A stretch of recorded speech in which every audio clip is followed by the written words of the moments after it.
जय जगन्नाथ। आशा करुँची आपण preparation best way करेंगे। चलतु आज लोक साहित्य आउ गोटे क्लास करवा आम। आज प्रथम प्रश्न अच्छी बाट ओषार क्यों देवता को पूजा कराए। बाट ओषार क्यों देवता को पूजा कराए। जम क्यों देवता को जम देवता को पूजा कराए। परवर्ती प्रश्न भोदेई ओषा केबे पालन कराए कहीं। भोदेई ओषा केबे पालन कराए कहीं। भोदेई ओषा भाद्रव मास स्वामी मानकर मंगल भाई पालन कराए। भोदेई ओषा केबे पालन कराए। भोदेई ओषा भाद्रव मास पालन कराए कहीं कारण स्वामी मानकर मंगल पाई। परवर्ती प्रश्न षष्ठी ओषा केबे पालन कराए। षष्ठी ओषा केबे पालन कराए। भाद्रव शुक्ल षष्ठी रे। षष्ठी ओषा केबे पालन कराए ना भाद्रव शुक्ल षष्ठी रे। भाई जुतिया ओषा केबे वेदरू आसी। भाई जुतिया ओषा क्यों वेदरू आसी तो ऋग्वेद रु आसी। भाई जुतिया ओषा क्यों वेदरू आसी ऋग्वेद आसी। यह के पालन कराए कार्तिक शुक्ल द्वितीय पालन कराए। तो भाई जुतिया ओषा ऋग्वेद आसी। सोमनाथ व्रत कथा क्योंठू आसी। सोमनाथ व्रत कथा क्योंठू आसी तो यार सठिक उत्तर हम सामवेद आसी। सुदशा व्रत केबे पालन कराए। सुदशा व्रत केबे पालन कराए। शुक्ल पक्ष दशमी रे गुरुवार पड़े। शुक्ल पक्ष दशमी रे गुरुवार पड़े सुदशा व्रत पालन कराए। रवि नारायण व्रत क्यों दिन पड़े। रवि नारायण व्रत क्यों दिन पड़े मासर प्रथम रविवार पड़े।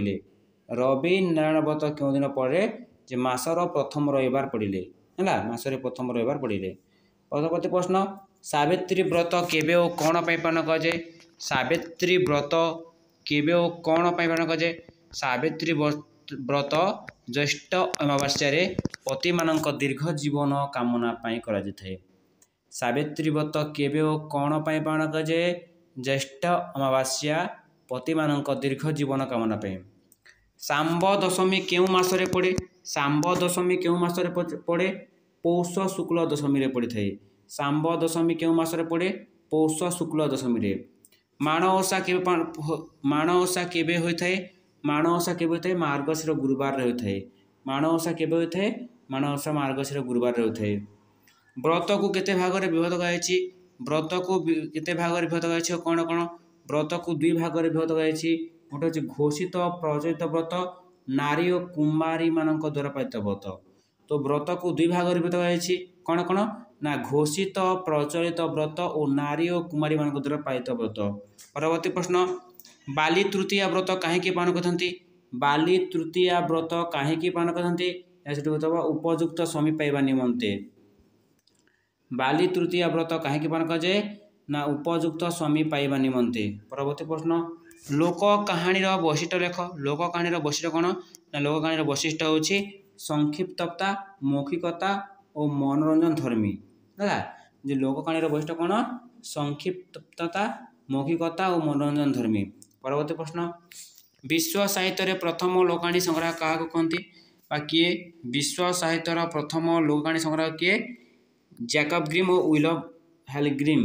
तो दुई भाई प्रथम विश्व साहित्य रे लोकाणी संग्रह करते जैकब ग्रिम और विलियम ग्रिम। परवर्ती प्रश्न को जीवा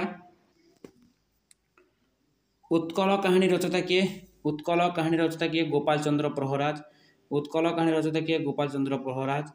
कथा लहरी को जैनिका कौन महिला 25टी लोककथा को नहीं के प्रकाश होते 1901 मसीह। कथा लहरी को जैनिका कौन महिला 25टी लोककथा को नहीं के प्रकाश होते 1901 मसीह।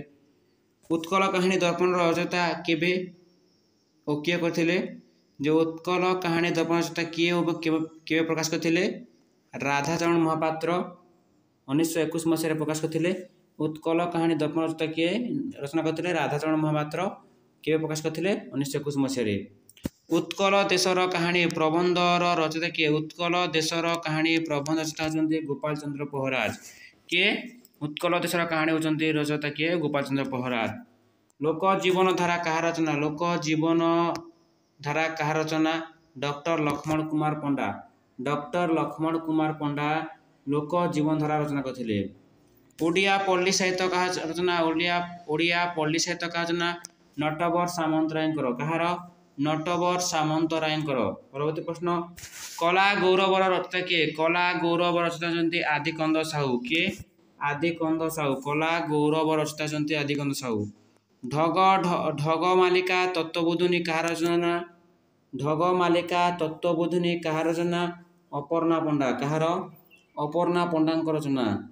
ଓଡ଼ିଆ ଲୋକଗୀତର ଚିତ୍ର ଓ ଚରିତ୍ରର ରଚୟିତା କିଏ? ଓଡ଼ିଆ ଲୋକଗୀତର ଚିତ୍ର ଓ ଚରିତ୍ର ରଚୟିତା ହେଉଛନ୍ତି ଡକ୍ଟର ପ୍ରମୋଦ କୁମାର ସାମଲ। ଡକ୍ଟର ପ୍ରମୋଦ କୁମାର ସାମଲ। ଓଡ଼ିଶାର ପ୍ରଥମ କାହାଣୀ ସଂଗ୍ରହର ନାମ କ'ଣ? ଏହାର ରଚୟିତା କିଏ? ଓଡ଼ିଶାର ପ୍ରଥମ କାହାଣୀ ସଂଗ୍ରହର ନାମ ହେଉଛି ଉତ୍କଳ କାହାଣୀ, ଯାହାର ଲେଖକ ହେଉଛନ୍ତି କିଏ? ଗୋପାଳ ଚନ୍ଦ୍ର ପ୍ରହରାଜ। କିଏ? ଗୋପାଳ ଚନ୍ଦ୍ର ପ୍ରହରାଜ। ଫୋକ୍ ଟାଲ୍ସ ଅଫ୍ ଓଡ଼ିଶା ରଚୟିତା କିଏ? ଫୋକ୍ ଟାଲ୍ସ ଅଫ୍ ଓଡ଼ିଶା ରଚୟିତା ହେଉଛନ୍ତି ଉପେନ୍ଦ୍ର ନାରାୟଣ ଦତ୍ତ। ଉପେନ୍ଦ୍ର ନାରାୟଣ ଦତ୍ତ। ପରବର୍ତ୍ତୀ ପ୍ରଶ୍ନ, ଉତ୍କଳ ଗାଉଁଲି ଗୀତ ଚୁମ୍ବକ କାହାର ରଚନା? ଉତ୍କଳ ଗାଉଁଲି ଗୀତ ଚୁମ୍ବକ କାହାର ରଚନା? ଡକ୍ଟର ଚକ୍ରଧର ମହାପାତ୍ର। ଉତ୍କଳ ଗାଉଁଲି ଗୀତ ଚୁମ୍ବକ କାହାର ରଚନା? ଡକ୍ଟର ଚକ୍ରଧର ମହାପାତ୍ର। ଓଡ଼ିଆ ଗ୍ରାମ୍ୟ ଗୀତି କିଏ ରଚନା କରିଥିଲେ? ଓଡ଼ିଆ ଗ୍ରାମ୍ୟ ଗୀତି କିଏ ରଚନା କରିଥିଲେ? ଡକ୍ଟର ଚକ୍ରଧର ମହାପାତ୍ର। ଓଡ଼ିଆ ଗ୍ରାମ୍ୟ ଗୀତି ଡକ୍ଟର ଚକ୍ରଧର ମହାପାତ୍ର ରଚନା କରିଥିଲେ। ପରବର୍ତ୍ତୀ ପ୍ରଶ୍ନ, ଲୋକଗଳ୍ପ ସଞ୍ଚୟନ କାହାର ରଚନା? ଲୋକଗଳ୍ପ ସଞ୍ଚୟନ ଅଛି କୁଞ୍ଜ ବିହାରୀ ଦାସ। କିଏ? କୁଞ୍ଜ ବିହାରୀ ଦାସ। ଧନ୍ୟବାଦ ସମସ୍ତଙ୍କୁ। ପରବର୍ତ୍ତୀ କ୍ଲାସରେ ଅନ୍ୟାନ୍ୟ କୋଶ୍ଚିନ୍ ସବୁ ଆଲୋଚନା କରିବା। ଏହା ପୂର୍ବ ଯେଉଁ ନୂଆ କ୍ଲାସ୍ ଆସିଥିବେ ଚ୍ୟାନେଲଟାକୁ ଲାଇକ୍ ସେୟାର ମଧ୍ୟ କରିଦେବେ ଏବଂ ସବସ୍କ୍ରାଇବ୍ କରିନେବେ। ଜୟ ଜଗନ୍ନାଥ।